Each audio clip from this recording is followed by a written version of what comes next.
souvent, nous ressort la Mmh. fameuse étude Spiva qui nous dit Mmh. que la gestion passive bat, dans beaucoup de cas, la gestion active. Mmh. Comment tu vois les choses par rapport à ça? Qu'est-ce qui fait que, bah, on aurait quand même intérêt à aller, en tant qu'investisseur, vers des gens qui gèrent notre argent? Si vous prenez les 10 des meilleurs fonds actifs monde, systématiquement, ils performent l'indice de référence, donc l'ETF. Est-ce que ça vaut quand même le coup d'aller vers de la gestion active, sachant qu'il y a des frais plus importants dans la gestion passive? Qu'est-ce que ça apporte en plus? Encore une fois, la seule chose qui compte, c'est les euros sonnants et trébuchants que vous avez dans votre poche. Bonjour à tous, c'est Allo la Martingale, c'est Amaury de Tonquédec. J'espère que vous allez bien. Aujourd'hui, on va parler de la meilleure manière d'investir. Mais vous allez vous dire, mais c'est quoi la meilleure manière d'investir? Et bien tout simplement, on entend beaucoup parler de ces fameux ETF, de dire, voilà, vous ne gérez rien, vous investissez passivement dans un produit financier et vous ne faites pas de stock picking, vous ne choisissez pas des actions en particulier, c'est beaucoup mieux.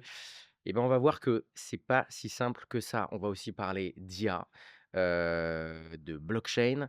Comment est-ce que les investisseurs, quel que soit votre type d'investissement, vous pouvez vous servir et optimiser, vos investissements tout simplement en vous servant de la technologie qui évolue à vitesse grand V. Pour ça, qui de mieux que Christophe Descoings qui est aujourd'hui avec nous. Salut Christophe. Salut Amaury. Tu es directeur business transformation et digitalisation de La Française. Oui. Alors, La Française, c'est un gérant d'actifs, très majoritairement du coup en gestion active. On va Mmh. rappeler ce que c'est un petit peu plus tard dans l'épisode. Et ce, sur plusieurs classes d'actifs. Vous proposez plein de choses, produits structurés, IMO, dette privée, mandat de gestion, etc. Voilà, je suis content de faire cet épisode avec toi parce que ça fait 30 ans que tu es dans la gestion d'actifs et Mmh. tu m'as dit que ces 10 dernières années, ça n'avait jamais autant bougé. Bah, tout simplement, est-ce que tu peux nous expliquer ce qui se passe?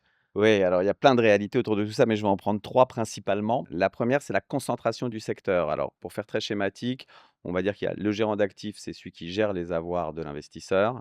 Le distributeur, c'est celui qui interface, qui délivre le conseil auprès de l'investisseur final, la plupart du temps. Donc il y en a un qui fabrique, qui donne du conseil, qui fabrique la location, et ensuite il envoie les flux vers le gérant qui lui gère. Ces 2 acteurs sont en très forte concentration. Les asset managers, il y a une vraie course à la taille. On connaît tous BlackRock aux États-Unis, 10 000 milliards en cours, c'est colossal. En France, plus connu en France, c'est Amundi avec 2 000 milliards. Et donc, il y a cette course à la taille de par l'agrégation. Natixis est en train de réfléchir à une méga fusion, BNP avec AXA, etc., etc. Donc ça, c'est un premier élément qui change un peu les paradigmes. Sur la partie distribution, donc conseiller en gestion de patrimoine majoritairement, c'est un nouvel Eldorado pour les fonds d'investissement. Donc eux aussi s'agrègent. Certains cabinets achètent un autre cabinet toutes les semaines. Et donc, il faut créer des mini-réseaux. Et à partir de là, ils font complètement évoluer leur logique patrimoniale. Donc ça, c'est une vraie révolution pour l'asset manager que nous sommes. On doit s'adapter à ces nouvelles réalités de mode opératoire. Le deuxième grand sujet, tu l'évoquais également, c'est la révolution technologique. Ça fait 30 ans que moi, je travaille dans l'asset management avec des notions d'évolution technologique qu'on exploite en permanence et qu'on essaie pour faire évoluer nos process, nos modèles, etc., etc. Depuis une dizaine d'années, vous avez des néotechnologies type IA, blockchain, capacité de tokeniser, etc., qui rendent possible des choses qui étaient techniquement totalement impossibles pour un asset manager. Donc, c'est un peu une redéfinition de la manière d'opérer de l'asset manager. Et donc, ça apporte des nouvelles solutions pour les investisseurs. Et puis, le troisième élément, c'est effectivement l'arrivée massive sur les 10 dernières années de la gestion passive, les fameux ETF, qui changent complètement aussi le paradigme de la manière des investisseurs de venir s'exposer au marché. OK, beaucoup de sujets. Moi, je suis investisseur aujourd'hui. Oui. Comment est-ce que je me retrouve dans tout ça? Tu parlais effectivement de cette concentration des acteurs de l'asset management et des asset managers et des distributeurs. Mhm. Qu'est-ce que ça change pour un investisseur particulier qui gère lui-même son argent ou alors qui veuille aller voir quelqu'un? Il a quelque chose à prendre en compte, cet investisseur, par rapport à ce changement-là de Alors, concentration? lui, en tant qu'investisseur final, ce qui va lui importer, c'est d'être conseillé et bien conseillé. Donc, il va s'interfacer via un canal qu'il décide d'avoir, sa banque, un conseiller en gestion de patrimoine, une banque privée, un family office, la personne qu'il veut pour avoir le conseil. J'ai envie de dire que pour lui, c'est assez indirect. Ce que ça peut procurer chez le distributeur, donc pour l'investisseur final, c'est qu'il va avoir plus d'offres, il va être plus gros, il va être mieux structuré. Donc, a priori, il devrait avoir une meilleure facilité, une meilleure capacité de bien le conseiller. Donc ça, c'est plutôt positif pour l'investisseur particulier. Tout à fait. Maintenant, voilà, un investisseur particulier, tu parlais, et ça m'intéresse beaucoup, de cette révolution technologique. Mmh. C'est vrai qu'aujourd'hui, et pas que dans l'investissement, on n'arrête pas de parler d'IA, Oui. et on parle aussi beaucoup de tokenisation d'actifs, de blockchain, Mmh mh. etc. Mmh. Peut-être pour commencer par le côté tokenisation d'actifs, blockchain, Mmh. euh, même question, qu'est-ce que ça change en fait pour un investisseur aujourd'hui, qu'il soit particulier ou professionnel? Qu'est-ce que ça change pour lui? Est-ce que c'est positif? Est-ce qu'il y a des choses à surveiller? Alors, il y a 2 grandes logiques. Il y a une logique où est-ce que pour le gérant d'actifs que nous sommes, nous, la française, il peut y avoir du sens à venir intégrer à l'intérieur de nos fonds des choses qui sont tokenisées? Est-ce que nous ça nous facilite la vie? Est-ce que ça optimise potentiellement la performance, donc indirectement dans l'intérêt de l'investisseur? Ça, c'est les premières réflexions. Typiquement, quand on tokenise un immeuble en immobilier, on permet une décimalisation de son acquisition dans différents fonds. Ça peut avoir du sens en termes de capacité d'accessibilité, de diversification, in fine, pour le gérant, donc dans l'intérêt de l'investisseur. Ça, c'est une 1re hypothèse. La deuxième logique, ça peut être qu'aujourd'hui, vous avez beaucoup de gens qui sont crypto-natifs. Il y a énormément d'exposition aux cryptos via la blockchain et qu'aujourd'hui, la solution qu'on offre globalement à ces investisseurs crypto qui veulent rester dans une logique de blockchain, c'est des solutions crypto exclusivement. Tokeniser des produits d'épargne, de fonds, peut rendre accessibles des produits historiquement dits vanille, c'est-à-dire un peu plus classiques que de la crypto pure, à ces acteurs crypto natifs. Donc c'est un nouveau canal de distribution, j'ai envie de dire, les investisseurs. OK et comment est-ce qu'on peut se servir aussi de l'IA? L'IA, on en parle énormément. C'est un peu comme les cryptos, c'est un peu on a l'impression que c'est un peu en train de désintermédier, en fait, tout un tas de d'acteurs. On est en train de dire, bah, qu'il y a des métiers finalement comme avocat et cetera qui sont menacés. Est-ce que typiquement, ça permet alors prenons le cas pour commencer d'investisseurs particuliers. Mmh. Est-ce que l'investisseur particulier, c'est un plus pour lui de céder de l'IA ou est-ce qu'il doit s'en méfier? Alors Comment tu vois les choses? c'est un sujet sur lequel on n'aura pas le temps de tout aborder dans le délai imparti, Évidemment, ouais, clairement, tellement il y a c'est beaucoup de choses à vaste, dire, il ouais. y a énormément de choses à dire. Déjà pour le professionnel que nous sommes, nous, gérants actifs, l'IA, c'est quelque chose comme dans toutes les industries aujourd'hui, hein, il y a aucune industrie dans laquelle il n'y a pas des réflexions autour de l'implémentation d'IA. C'est comment ça peut nous aider, nous assister à mieux faire notre métier. Donc il y a plein de choses autour de tout ça. Aujourd'hui, l'IA, c'est capable de traiter un nombre de données absolument colossal, ce qui fait que, vous allez, permettre d'alimenter le gérant avec beaucoup plus d'informations, une meilleure granularité beaucoup plus fine qui va lui permettre de mieux faire son métier. Tu évoquais du stock picking tout à l'heure dans la gestion active et d'ailleurs ça sera une des vertus de l'actif versus le passif. Ça sera cette capacité à avoir une meilleure granularité, une démultiplication des datas qu'on ne pouvait pas avoir préalablement. Aujourd'hui, l'IA, ça vous permet d'avoir, des datas, satellites sur, des flux, l'évolution de déforestation, de choses comme ça, en temps réel, qui fait que ça peut influer la réalité de vos choix sectoriels ou de stock picking, et donc optimiser votre capacité d'anticiper le marché. Donc il y a toutes ces choses-là qui sont hyper importantes en termes d'IA et puis pour l'investisseur particulier, donc ça, c'est dans son intérêt de manière indirecte à travers le gérant. Pour lui, c'est un énorme outil de pédagogie de démocratisation de l'épargne puisque il peut venir simuler pas mal de choses avec ça. Des scénarios de stress qu'il aurait lui, il a un investisseur qui se dit: «Bah, peut-être qu'il peut y avoir un gros choc sur le dollar, peut-être qu'il peut y avoir un conflit entre l'Inde et le Pakistan, peut-être que qu'est-ce que ça viendrait faire sur les avoirs que j'ai en gestion aujourd'hui?» Et il peut simuler pas mal de choses et ça optimise l'acculturation au niveau de la connaissance des marchés pour les investisseurs particuliers. Bon, donc clairement, tu es en train de nous dire que l'IA, faut s'en servir. C'est un outil, mais tu le vois plus comme un outil. C'est-à-dire que demain, on peut pas imaginer que chez la Française, par exemple, hop, bah, on va enlever des gestionnaires de portefeuille parce qu'on va mettre de l'IA à la place. On n'y est pas là, C'est quoi. absolument inconcevable vu de ma paroisse, et ça n'aurait aujourd'hui, pas de sens. Alors faut jamais dire jamais. Est-ce que dans 15 ans, ça sera une réalité? Quand on voit l'évolution exponentielle de tout ça, c'est tout à fait, imaginable. Mais aujourd'hui, non, ça n'aurait pas de sens. Ça n'aurait pas de sens ni pour nous, asset managers. C'est vraiment un outil complémentaire hyper révolutionnaire qui va faire qu'on va vraiment optimiser la gestion active. Pour l'investisseur particulier, je le disais, c'est plus une logique d'acculturation ou de comparable, mais aujourd'hui, une IA, elle est pas capable de gérer un individu en tant que tel. Il y a plein d'exemples simples, la réalité de votre obligation de diversification et puis, surtout, vous avez une réalité patrimoniale qui fait que vous avez une réalité patrimoniale, vous avez des objectifs, vous avez une fiscalité. Vous allez donc devoir investir dans différentes enveloppes, l'assurance vie, le PER, le PEA, le compte titre. C'est tout ça rentre en compte dans la bonne allocation patrimoniale qui est la vôtre et ça aujourd'hui une IA elle est pas encore capable de savoir quel produit est éligible à quelle enveloppe et cetera. Donc c'est de l'assistance, mais l'humain reste complètement fondamental dans le dispositif. Bon, en tout cas, ça nous fait une transition magnifique Mmh. pour le gros du sujet. Oui. C'est quand même ce match, et on va voir si c'est un match ou pas, au contraire, entre la fameuse gestion passive et la gestion active. Parce que tu nous dis que l'IA peut être un réel outil de performance pour ceux qui font de la gestion active, pour les aider. Mmh à être, tout simplement, ouais, je l'ai dit, de performance quoi, aller Tout plus à fait, vite, tout à fait, aller plus vite, plus précisément, bref. Donc tout c'est à un fait. vrai outil, pour augmenter sa compétitivité dans ce domaine-là. Bon, poser un petit peu la question cash. Il y a une narrative quand même en ce moment dans l'air, voilà, si vous êtes investisseur, que vous regardez un petit peu des médias d'investissement, il y a plein de gens qui fleurissent un peu partout et qui vous disent: «Non mais attendez, arrêtez d'aller voir, des gestionnaires de patrimoine, des asset managers et cetera. Arrêtez tout ça. Faites de l'ETF. En gros, un ETF, c'est, pour un rappel pour ceux qui ne connaîtraient pas ce que c'est un produit financier qui va vous permettre de vous exposer à un indice. Et dans un Mmh. indice, bah, il y a souvent une thématique ou un panier d'actions, bref, qui sont présélectionnés. Donc, on dit que c'est de la gestion passive parce que on achète, en fait, en un clic, on va pouvoir acheter 100 actions différentes ou une thématique différente. Enfin, voilà.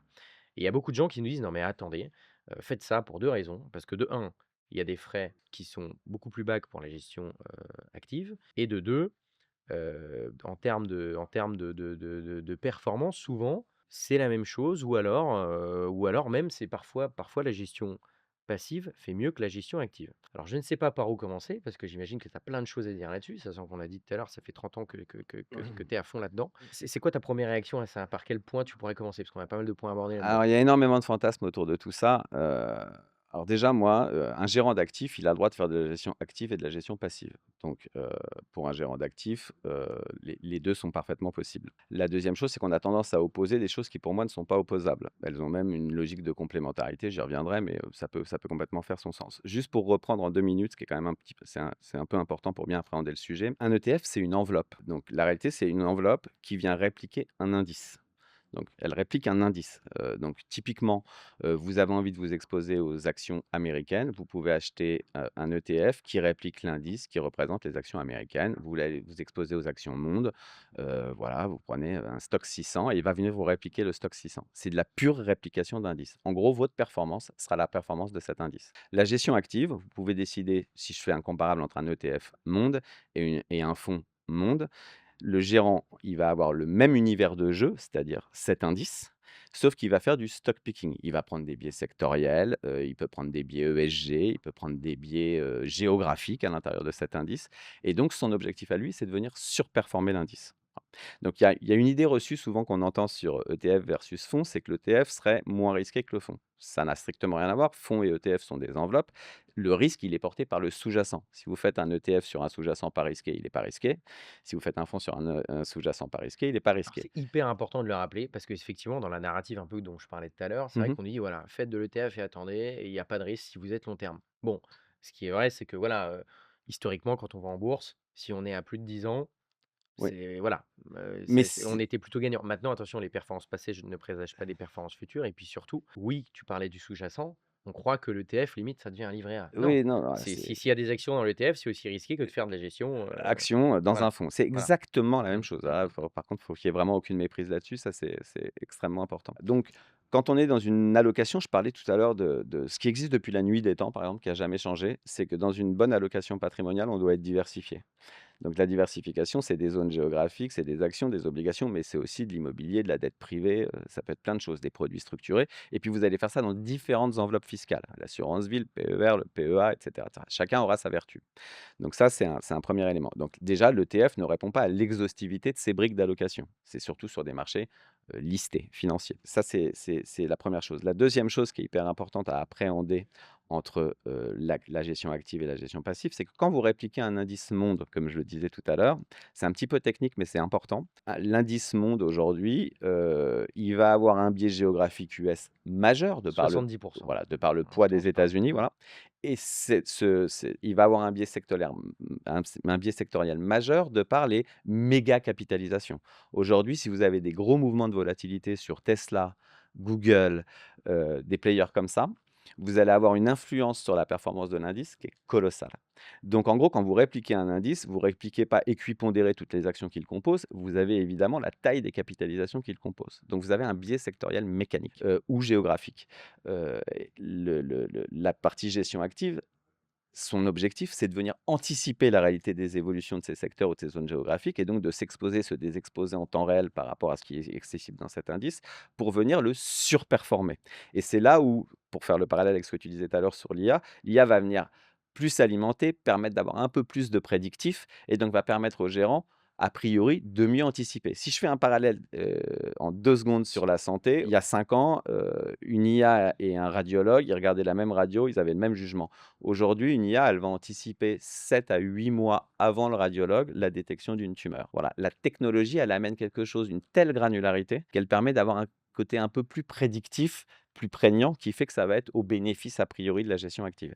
Ce qui ne veut pas dire qu'il faut bannir la gestion passive, loin s'en faut, mais c'est des briques d'allocation qui seront différentes. Mais c'est intéressant parce que, avec tes 30 ans de recul dans la gestion d'actifs, on voit qu'aujourd'hui, ça n'a jamais été si autant facile en quelques clics de faire de la gestion passive, Mmh mh. mais tu es en train de nous dire que finalement cette évolution technologique, notamment de l'IA, fait que la performance de la gestion active devrait s'améliorer dans les mois et années qui viennent. Maintenant, juste en termes de performance, souvent, et on nous ressort la Mmh. fameuse étude Spiva qui nous dit Mmh. que la gestion passive bat, dans beaucoup de cas, la gestion active. Mmh. Euh, comment tu vois les choses par rapport à ça? Qu'est-ce qui fait que bah, on aurait quand même intérêt à aller, en tant qu'investisseur, vers des gens qui gèrent notre argent? Ouais, alors ça, c'est pareil, c'est extrêmement intéressant. Alors il y a la statistique et puis il y a on va dire la manière de la lire. Je reprends mon exemple d'un ETF Action Monde. Si vous prenez tous les fonds Action Monde qui jouent le même indice que celui qui est répliqué par cet ETF, l'ETF va battre la moyenne pondérée de tous ces fonds 8 années sur 10. Ok, c'est incontestable, c'est une donnée statistique, elle est réelle. Donc c'est l'équipondération de tous les fonds Monde versus la performance de l'ETF Monde. Par contre, si vous regardez un peu plus dans le détail, des fonds monde, il y en a 1000. Je vous dis 1000, c'est peut-être 2000, c'est peut-être 700, je j'ai pas le chiffre exact, mais ils s'en créent, ils s'en décréent tous les jours. Si vous prenez les 10 des meilleurs fonds actifs monde, systématiquement, ils performent l'indice de référence, donc l'ETF. Donc ce qui est fondamental, c'est pas de regarder la performance de manière brute entre l'un et l'autre, c'est si vous êtes capable de faire une bonne sélection, d'où l'importance du distributeur que j'évoquais tout à l'heure, qui doit être capable de sélectionner les bons fonds sur les bons secteurs ou sur les bonnes classes d'actifs, alors vous allez surperformer l'indice et donc la gestion passive. Mais encore une fois, l'un n'est pas antinomique de l'autre. À titre personnel, j'ai toujours travaillé dans la gestion d'actifs, beaucoup plus sur la gestion active que la gestion passive. Et pourtant, je suis également exposé à des ETF. Ça peut faire sens parfois, mais je ne suis pas exposé de manière systématique sur du passif versus de l'actif. OK, très clair. Aujourd'hui, je suis investisseur particulier. Mhm, Bon, tu dis que dans l'idéal, il faut pas les opposer, qu'on peut faire les 2. mhm, Maintenant, il y en a un où effectivement on va gérer activement les fonds, et cetera. L'autre, ça va être plus passif. Maintenant, l'autre où c'est plus passif, il y a moins de frais, en termes de frais et on sait que les frais, ça peut réduire la performance et donc il y a plus de frais dans la mhm, gestion active. Bon, ce qui est plutôt logique parce qu'il y a des gens qui gèrent les fonds. mhm. Comment est-ce que malgré ça, malgré ces frais-là, heu, comment est-ce que comment dire?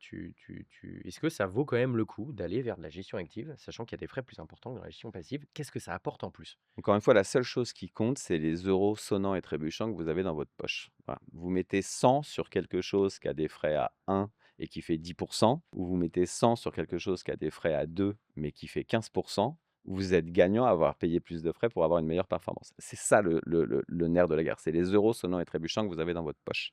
C'est vrai aussi sur la partie fiscale. Venir s'exposer dans l'assurance vie versus un compte titre peut avoir une influence fiscale sur votre performance. Ce qui est important, c'est pas la performance, c'est les euros que vous avez dans votre poche. C'est là où le bilan patrimonial et l'arrêté patrimonial est hyper importante. Donc oui, mécaniquement, vous répliquez un indice, c'est quelque chose de quasi algorithmique, mathématique, ça coûte beaucoup moins cher, c'est incontestable. Quand vous faites de la gestion active, vous avez des gérants, des process, des analystes, vous avez plein d'outils, etc. Bah, mécaniquement, ça rentre dans le coût de la gestion. Donc le challenge pour le gérant actif, et c'est là où il se doit d'être bon, c'est que non seulement il doit battre l'indice, et il doit venir compenser le delta de frais. Donc voilà, si vous avez 1,20 par exemple d'écart de frais entre l'un et l'autre, et ben, il part le 1er C'est janvier ça, ouais. avec un Mmh. 20 de moins. Donc il Mmh. doit aller les chercher et ensuite aller battre l'indice. Donc c'est là où les modèles, les process, la compétence de gestion et cetera, vont faire que vous allez générer cette surperformance qui vient compenser les frais et générer plus d'euros dans la poche de l'investisseur. OK, on arrive à la fin de cet épisode. Mmh. Est-ce que tu as une martingale, toi? Alors moi, ma martingale historique, tant à titre perso qu'à titre, pro, c'est dépenser plus pour gagner plus. C'est ça un petit peu ma martingale, c'est-à-dire que, heu, En tant qu'investisseur, en tant qu'épargnant, c'est parce que j'achète de l'épargne aujourd'hui que j'aurai une dépense épicurienne future plus importante, parce qu'on épargne tous dans une logique de dépense épicurienne, hein, celle qu'on veut, l'épicure que l'on veut, Ouais. mais c'est ça comme ça quand même l'objectif. Et j'ai exactement la même logique à titre professionnel, c'est-à-dire que l'entreprise se doit de dépenser aujourd'hui, d'avoir de l'audace, de prendre du risque pour venir s'adapter à la réalité des évolutions du marché et gagner plus demain. Voilà, ne pas le faire, c'est de mon point de vue, assez suicidaire. On peut prendre l'exemple de Kodak, hein, il n'a pas voulu investir dans le numérique, il a eu tort. Voilà. N'ayez pas peur d'investir, c'est un peu ce que tu viens de dire Exactement, aujourd'hui. exactement. Et pour finir, pour les, investisseuses et investisseurs de, la martingale, d'Allô la martingale, Mmh mh. est-ce que, qui seraient intéressés par aller chez La Française, est-ce que voilà, tu peux faire un geste? Est-ce que tu as quelque chose à offrir? Ouais, alors on a une plateforme de distribution, digitale d'épargne qui s'appelle moneyone.fr, moniwan.fr et bah, il suffit de prendre contact à travers ce site web et dire que vous venez de la part de La Martingale et vous aurez un bilan patrimonial, gratuit, téléphonique, en rendez-vous physique, digital, comme vous voulez. Bah, super. Merci beaucoup Christophe. On Merci à mettra tout toi, ça Maury. dans la description. Je rappelle Christophe Tesco, directeur business transformation et digitalisation de La Française. Salut Christophe et à très bientôt sur La Ciao, Martingale. merci de ton invitation. Avec plaisir. Salut, à très vite et surtout envoyez-nous vos questions.